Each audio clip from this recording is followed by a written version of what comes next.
Navoiyning fikricha Qur'onga tayanib aytadi, har bir osmonning o'zining chegarasi bor. Naba surasida Alloh taolo aytgandek, sab'a shidada. Sab'a shidada qattiq 7 ta. O'sha qattiq 7 tadan murod 7 qavat osmon deydi. Shunga suyanib har bitta osmonning o'zining chegarasi bor. O'sha osmon falak lojivard deyiladi.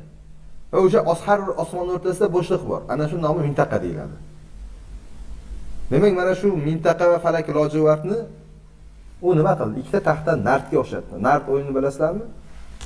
Bilasizku? O'sha ikkita go'yo taxta nardga o'xshaydi.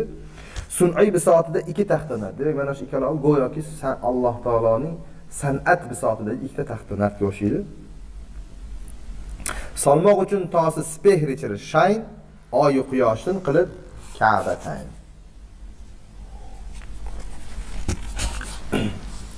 Osmonga bundan nazar solsangiz, to'ntarilib qo'yilgan tosga o'xshaydi.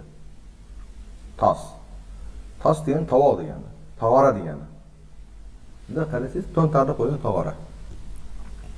Endi Robb azza va jalla al-Xoliq bo'lgan Alloh bu tosning ichiga bir shayn, g'avg'o harakat solaman dedi-da, oy bilan quyoshni olib, bu tosning ichiga Ka'batayn qilib otib yubordi.